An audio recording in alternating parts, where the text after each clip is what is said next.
Hello guys, good evening. Ito magluluto ako ngayon ng piniritong isda. Tapos mag-ano ako ng tinolang manok. So ayan, ilalagay ko na yung mga gigisa ko muna siya. So battle ko kita ngayon. Habang nagluluto ako, nag-iihaw ako. So piniprepare ko na itong mga susunod.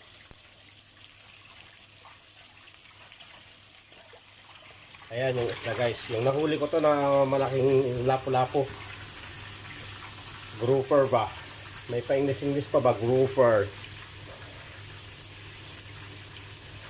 Yan siya. Lulutuin natin yan. So ngayon, ito naman para sa tinolang manok to.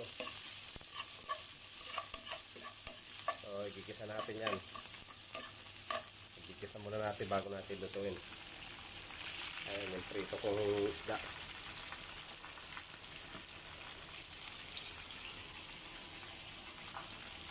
So ayan siya guys.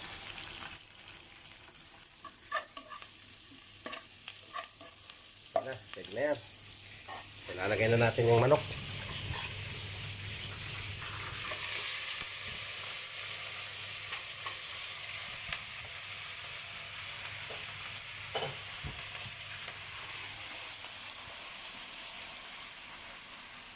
So guys, nahalo ko. Sa inyo guys, nahalo ko yung luto.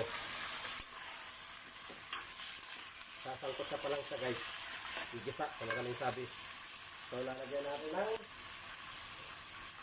silbit yan. Lagi sarap lang. Lagi sarap. Ito. Yan natin magic sarap ang palasa. Nagat ko na. Baka kagatin pa ng iba eh. So dagdagan ko na ng panimpla to kasi sasabawan ko naman to. Para yung lasa, sumapit na sa manok. Alayin mo natin yan guys. Sabi natin tinola yan. Kailangan muna natin siyang sangkot siya. So pakuloy natin. Ilang minuto lang naman para maluto na siya. So kailangan natin lagyan ng takip. Yan ang takip ko. Yung pinirito ko muna. Baka masunog eh.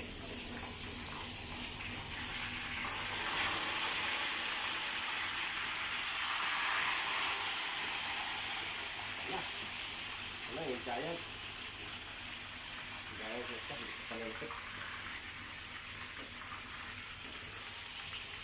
So masarap. Bago ko ulit ito eh.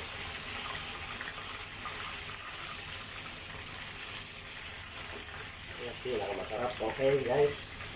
Ikat muna po ang ating luto. Yan, nakaluto na tayo sa guys. Nandun na yung siligang na ano natin. Tapos may isang siligang. Ito naman yung perito natin. Giant fish. Tinolang manok.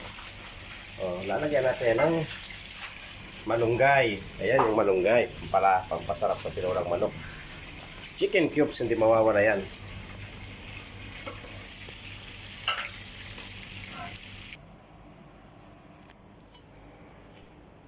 Yung laman ng tiyan ng ng isda. Ito yung laman ng tiyan ng isda. Ito yung malaking isda nahiwa-hiwa ko na iluto na. Kain tayo ng marami nito sigurado.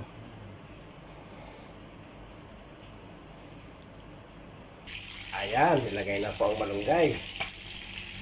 So, sayang po yung katulong natin. Huwag na natin pakita yung katulong natin sa bahay. Baka mamaya may magmay.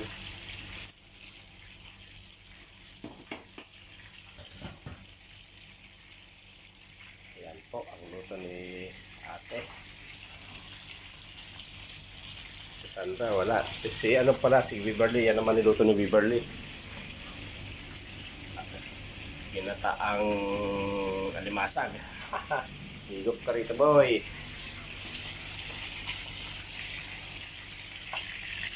Ayos na yan. Hindi nyo kailangan masyadong luto yan. Balik pa rin na natin ito. At mamaya balik na rin na ulit. Kalahati lang para hindi masyadong stressado. Mamaya ikutin lang na ulit mamaya. Para nito luto, tutukin mo yung ano niya, ang laman. Yan. Tutukin mo yan.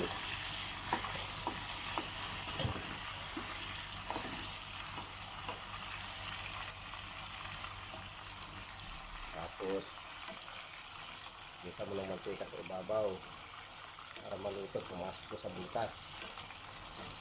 Nag-discarte ng pagpiprito yan. Pinakamasarap dito na part, kung kakainin mo na siya, syempre.